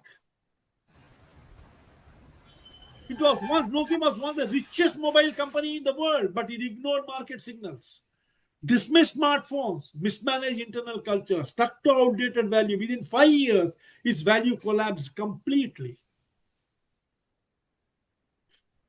Regenerates when nourished. The most classic example is Apple. With the right attention, investment, and care, it came back stronger. Apple's rebirth between 1997 to 2007 is a matter of case study in many, premier business institutions, educational institutions. Apple was near bankruptcy, but with a combination of clarity of value, focus innovation, great design, ecosystem thinking, it regenerated the company into one of the most valuable brands on earth. Like a plant that regrows when watered, Apple regrew to become a giant tree. What is the summary of it? Value is alive. It breathes, grows, adapts, but sometimes dies. If you treat value as a living organism, not a static feature, you automatically become better at strategy and innovation. So now we have the fourth. Value is a living system. My goodness. As if confusion was not enough. Huh? Just imagine how I must have felt when I started the damn class. Only to realize that still there is living system and Anilji is already telling that you'll have to close. Only 54 minutes left. Anilji is sitting with the scale. Yaar, band karo. And now we have to look at value as a living system. Horrible. Life is not worth living. I don't know about value, but life is not worth living. Excellent session. Excellent. First, we have hierarchy of value. Then we have, what do you call it, your evolutionary. Now we have a living system. Chalo, theek hai, isko bhi dekh lete hain. Maybe, this will help us in creating value. Correct? The 15 types of value as a living system. This is necessary to understand because the living system is very intricately linked with each other. Every system is dependent upon something else. In the same way, when you understand value as a living system, It helps you when you design value for something. For instance, let us say there is a trainer in this class. He has to design a program for his clients. Now, the client might be a corporate entity, but the people who are going to attend that will be of different value frameworks. Their perception of value will differ. There could be a head of the department. There could be a person starting in his career. That could be a middle management person. There could be a person who is having servant leadership in his mind. There could be an autocratic leader.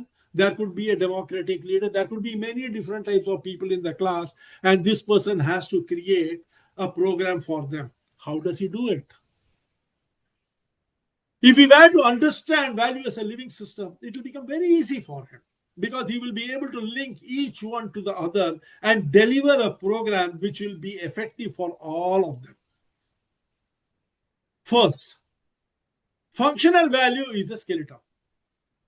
Just as the skeleton gives structure, functional value gives the basic form and purpose. Without the skeleton, nothing stands.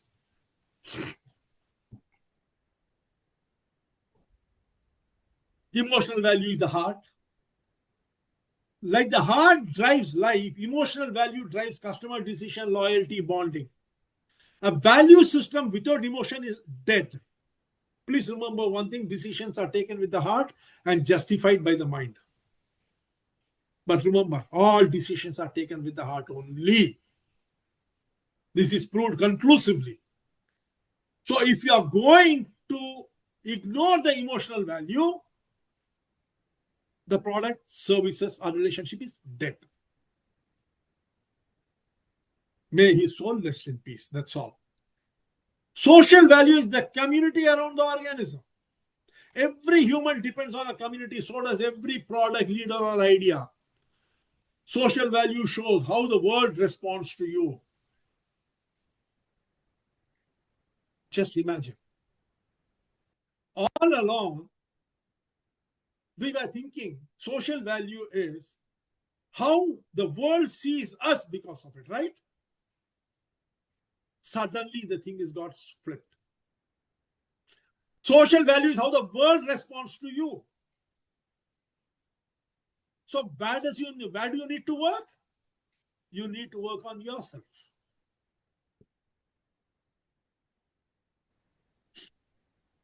Number 4, symbolic value, identity, the face of the living organism. The face conveys identity, status, role. Symbolic value does the same for a brand or an individual. What is the face? What do they see? Relational value is a nervous system. Relationships connects all parts, like nerves connect organs. Value grows through trust, communication, connection. If you are not going to be able to establish the trust, communication, and connection, you are not going anywhere, whatever you may do. You may have developed the most perfect functional product, but you are not going anywhere if you are not in a position to establish the trust, communication, and connection with the ecosystem in which you are offering that product. Then comes the contextual value, the environment in which the organism lives. A fish cannot survive on land. A cactus cannot survive in rain. Value also depends on context. Which the organization, the environment. Time, place, situation, customer mindset. All these are extremely important when you are designing value. If you are not taking these into account, you are not going anywhere. The economic value, the energy required to survive. Just as the body requires energy, every entity requires resources. Economic value keeps the system sustained and viable. If you are not going to be able to capture the value that you are creating, you will not be able to survive. That's what economic value tells you. Ethical value is the immune system. Ethics protect value from corruption, conflict, and collapse. Remember one thing. You can build for 1,000 years, but one unethical move, everything will collapse instantaneously. A company without ethics eventually gets destroyed, like a body with a broken immune system. Strategic value is the brain. It decides where to go, what to do, what to avoid, how to survive long term. Strategic value gives direction and purpose. Any product, service, relationship without well-defined direction and purpose is not going to take you anywhere. Latent value is the genetic potential. Genes carry hidden possibilities. Similarly, products, individuals, organizations all have unrealized value waiting to be activated. Latent value is your generic wealth. Transferable value is reproduction. What survives is what can be transferred. What survives? Skill, knowledge, culture, system. Transferable value allows growth beyond one person, like life passing on DNA. Then you have got the experiential value, the 5 senses. Taste, touch, sight, sound, smell, enrich life. Experiential value enriches customers' life by appealing to sensory and emotional experiences. If you are not going to address the 5 sense of experiences in your products, services, and relationship, that is not going to go anywhere. Inspirational value is the soul. The soul lifts humans to meaning, purpose, aspiration. Inspiration animates action just like a soul animates a being. Your product, services, and relationship becomes throbbing and filled with life only when you add inspirational value to it. Then comes transformational value, which is the evolution. Evolution happens when an organism changes its form. Transformational value changes beliefs, behavior, identity, destiny. It is the highest form of value because it changes the receiver permanently. That is the reason why anyone entering into the world of Apple ecosystem never can come out of it. His entire life is changed, is transformed. Finally, the co-creation of value, the ecosystem interaction. No living thing exists alone. Plants, animals, insects, minerals, all co-create life. Similarly, value is co-created when customers participate, partners contribute, students give feedback and shape the product. Co-creation is the ecology of value. That is the reason why always I beg you all to give your feedback as to how I can improve my courses. Because co-creation is absolutely essential for ecosystem survival. Just when we thought that we have understood value, came a study which showed that there are deep hidden insights to each of these values. Relatable life truths, which cannot be neglected at all. The first, people judge you first by reliability, not brilliance. Where functional value is concerned, you are judged not by reliability, but by brilliance. Be it you, your product, or your services. In functional value, reliability is the key. For instance, people trust you not because you are talented, but because you are predictable in basic things. Predictability is the key to functional value. If your functional value is inconsistent, your higher value never gets seen. What you promise deliver predictably for the entire duration of the period. A brilliant team member who is always late is valued less than an average person who delivers on time. Emotion value. Emotions decide faster than intellect. People accept or reject you in the first 5 seconds based on emotional signals. Just 5 seconds you have. In those 5 seconds, you are going to be either accepted or rejected. Tone, warmth, energy. Not your content is going to decide your acceptance and rejection. So ensure that your tone is the best. You have a feeling of warmth and your energy is very high. A teacher with average knowledge but a warm smile is preferred over a genius who is cold. Social value, your network shapes your opportunities more than your capabilities. Anyone who is not going to plan for his ecosystem or his network is going to fall on his face. People subconsciously evaluate your worth by who you associate with, not who you are.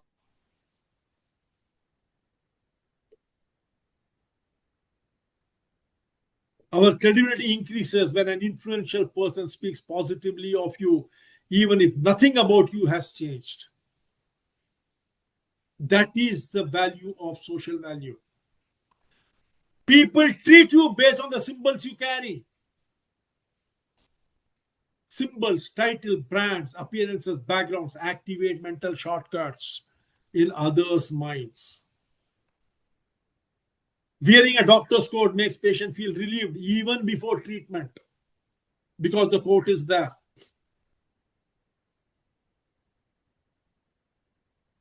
Latent value, your greatest value is usually invisible even to you. Even you don't know your value. Often others see your potential before you do. Because you always act from your past, not from your possibilities. This is something which rarely people understand. We always act from our past, not from our possibilities. That is the reason why people are scared of taking the step to a change. Sometimes praises your leadership. Someone praises your leadership, but you think, I am not a leader, and you never explore it.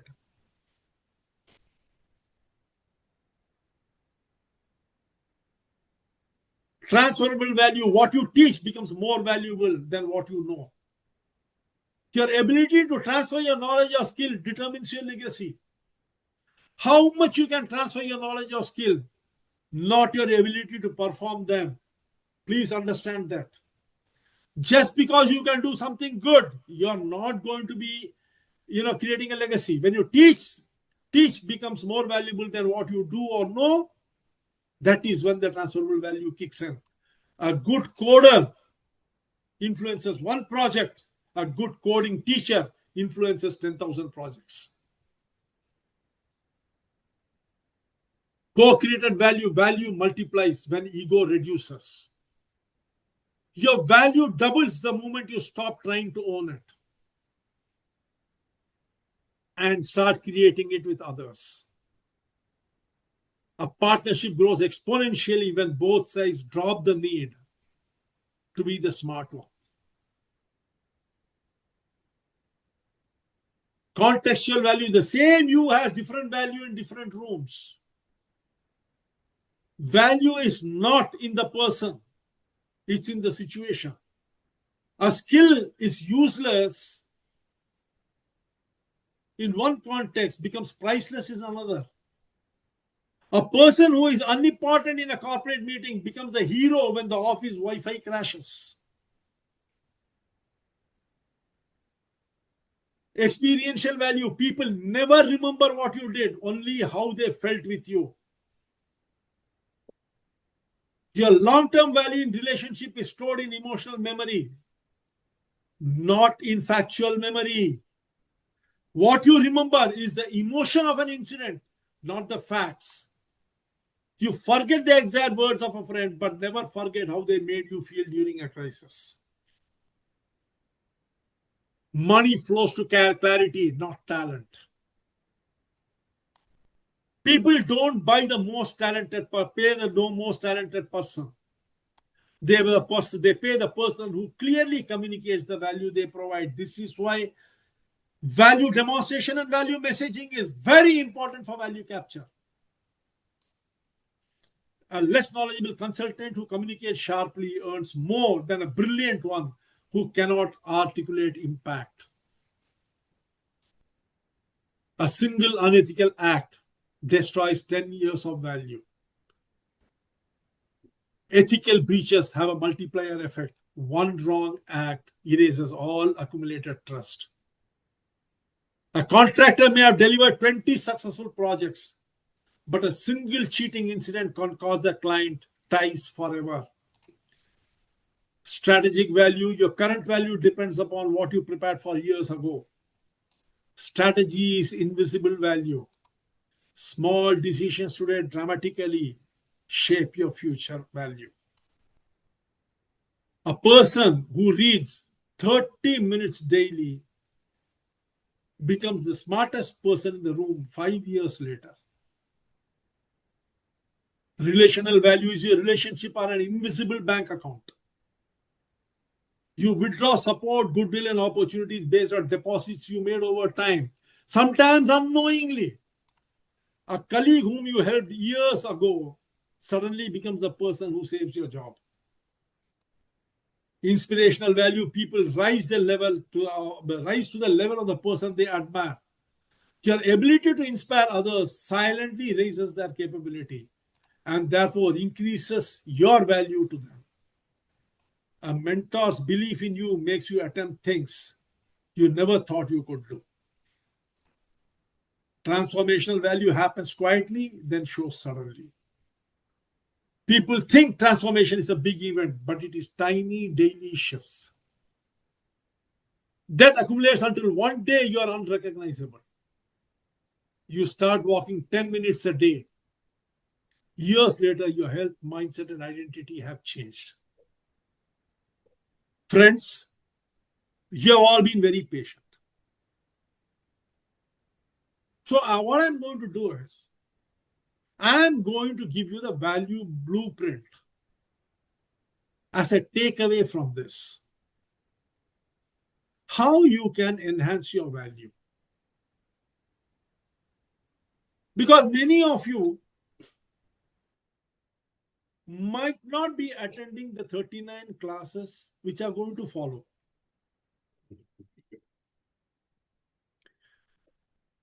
Many of you are members of the elite group for whom, even if you don't attend those one or two of those classes, the recording will come, but many are not. And if you don't attend, you might miss out. So what I'm going to do is, for those of you, I'm going to give a blueprint which you can use to develop yourself based upon what we have seen in today's class. Is that okay? Just 10 more minutes. Let's see the value blueprint by which you can enhance your life, whatever your age is.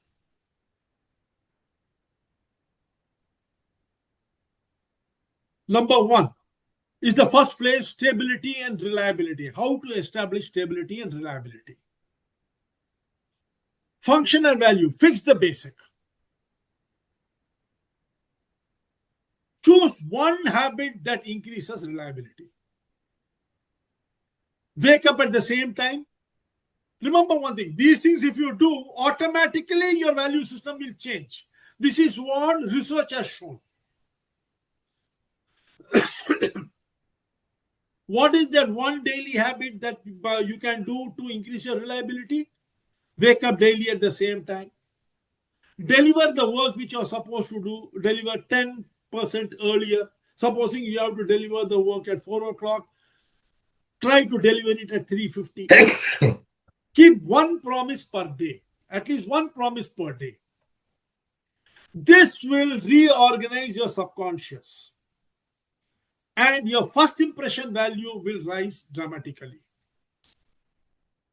Second, emotional value. Regulate your tone and presence. Practice the 3-second warmth ruler. Before talking, consciously add warmth to your tone. Smile, add warmth to your tone. Whether you are smiling, whether you are talking personally in front, face to face, or you are talking on the phone, add warmth to your tone. People instantly will feel safer and more comfortable around you. Number 3, social value. Activate your tribe. Send one message daily to reconnect with someone. Not just asking for it, just reconnect with someone. Just an appreciation or acknowledgement. Your social capital expands without effort. Number 4, symbolic value. Upgrade one symbol. What is it? Your email signature. Try to improve upon it. Your dressing, try to improve upon it. Your LinkedIn post or your WhatsApp post or your Facebook post, try to make it more interesting. Post a photo, clean up your workspace, make it look better, add something to the workspace which will make it look better. People start treating you differently without your changing your skills or anything. You will find that all these things automatically will have an impact because your subconscious, when you are doing something, is reacting. And the subconscious is sending signals which will start working differently. Latent value. Activate hidden strengths. Ask 3 people the question. What potential do you see in me that I don't use? Ask. It's not necessary that they will tell the truth. It is not even necessary that you should accept what they are telling, but ask. When they answer, the subconscious will react to it. It knows what is the truth, what is not. You will discover unused strengths that can change your future path, and you will start walking that path without your realizing. Transferable value. Teach one micro skill daily to someone. Teach one small insight in your field to someone or post it online. Put it in WhatsApp. Doesn't matter whether people are reacting to it or not. Just put it. Have you seen how many posts I keep putting in WhatsApp? Many people have asked me, why do you keep posting when nobody is responding? I say, I am not posting because they will respond. I am posting because my subconscious will respond. When I post it, I have to create it. After creating, I read it. I edit it. I correct it. I post it. Then I read the post. Do you realize how many times I have attended to it? And my subconscious is reacting to it. It is making me a better human being.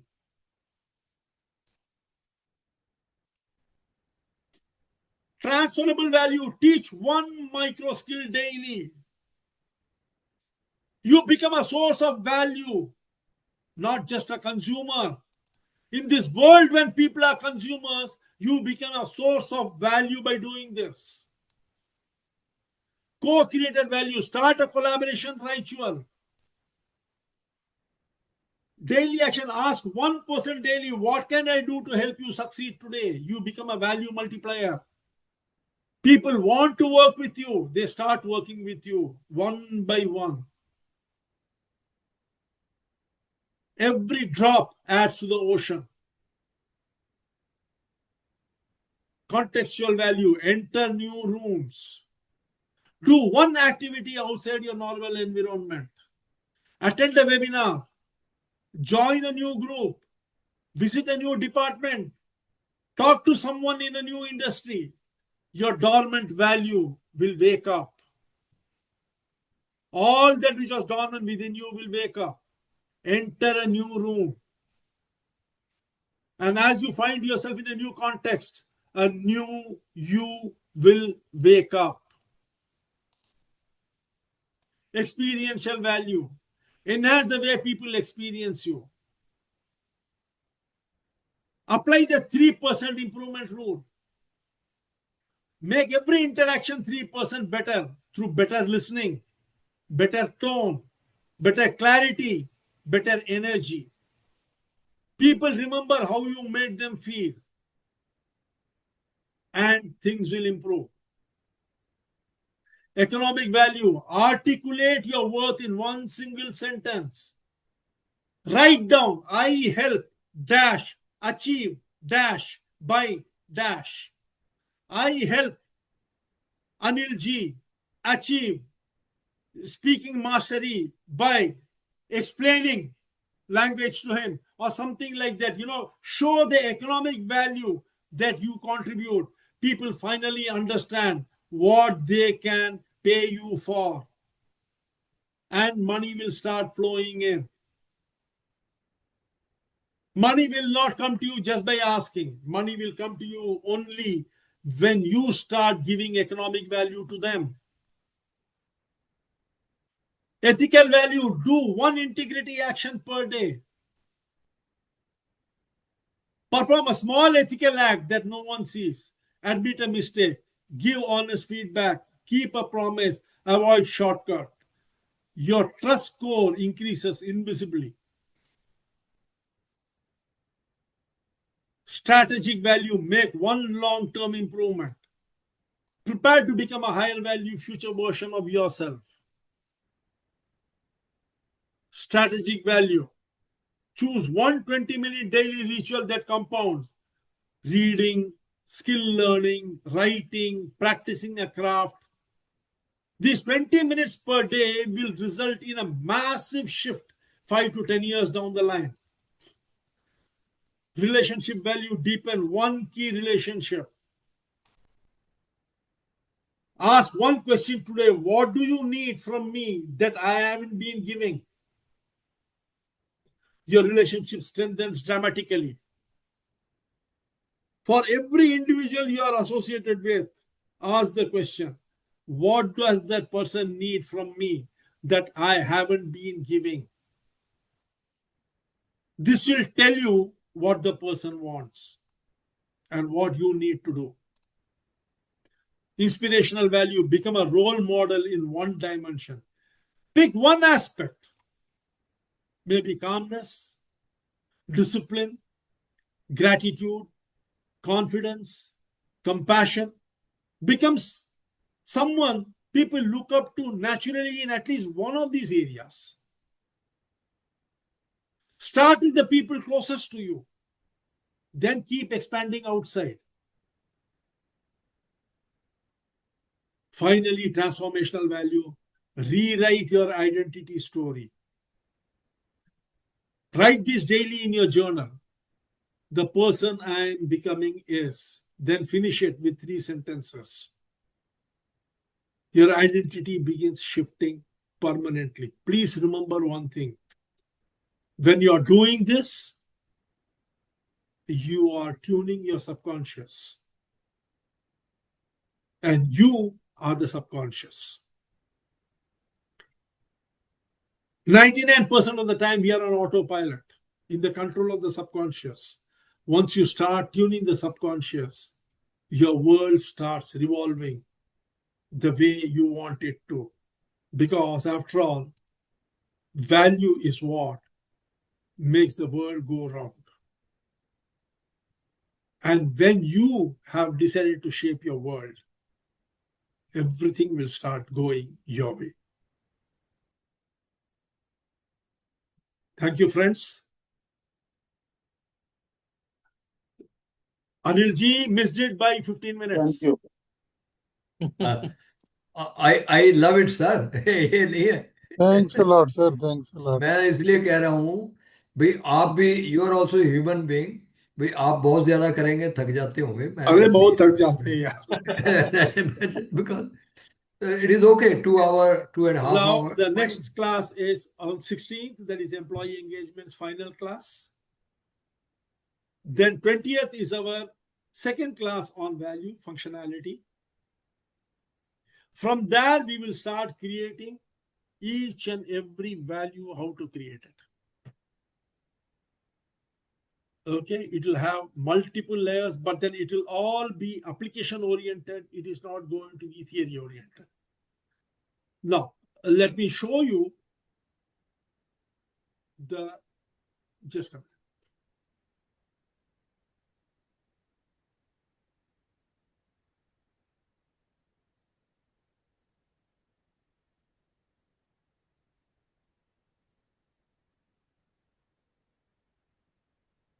If you are interested, you can take a screenshot of it. These are the 5 books from which the contents have been gathered. Daniel Kahneman is a Nobel laureate. Predictably Irrational, Dan Ariely. Behave by Sapolsky. The Social Annual by Aronson. And the Happiness Hypothesis by Haidt.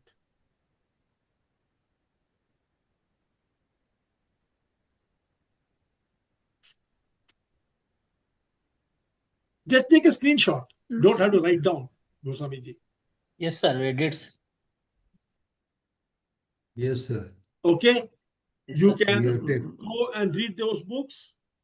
You will find a lot more material. What I have done is I have taken the essence of it from there so that, it will be easily digestible, because there is a lot of other experiments and other things they discuss and then they come to the conclusion. I have just taken the essence and tried to make it as simple as possible so that it is assimilable. And if any particular thing you want to develop upon, you can go and read those books. Everything that we have spoken today is validated, is backed by research. And as we move into the master classes of each value, the next one is functional value. As we move into that, we will see how to create functional value.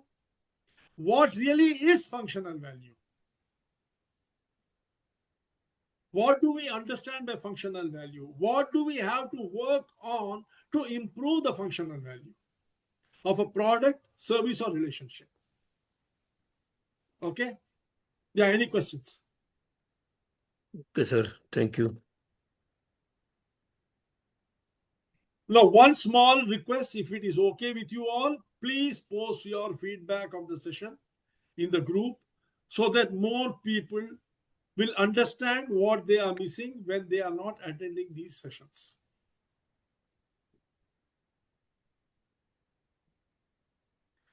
And if you want me to add anything to it, please feel free to also mention that if this was added or if this was changed this way, things would have been more useful to you. Any suggestions you want to give now also, I am ready to hear.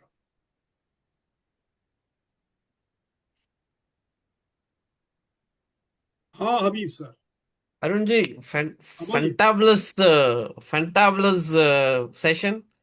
It's a great inspiration which we got from you. Fantastic. Thank you. And I just want to have one question. If the person who is about 20 years old listening to your session and 50-year-old like me listening to the session, how they grasp this session, all the value systems? Well, Little the bit value, curious. see, I have also discussed what the value system is for a 50-year-old. Did it resonate with you? Yep. Because I'm in entering 50s, right? So okay, so what is the value system today was not the value system when you were 20. Exactly. You remember that also? Yes. When you and I were 20, what did we value more? We were in college. We valued, appreciated by our friends. Right? Yes. We took pride in who we are seen with. I'm not being more explicit. Yep. True. Yeah, So we were more interested in enjoying life. When our Exactly. parents used to tell us, study, then only you will become something. You know, there is this joke. A father goes and tells his boy, son, look at that fellow, he has done so well. Look at this fellow, he has done so well. Look at that fellow, he has done so well. Why you are like this? The boy, you know, he kept on listening. One day he got irritated. He said, Dad, at your age, Abdul Kalam was the president. Does it make sense? Is that why the father said that? So you see, that is the difference between the value system of a 20-year-old and a 50-year-old. The 50-year-old has to understand that this language will not work. Your intentions might be damn good. Shove it where the sun never shines. You know,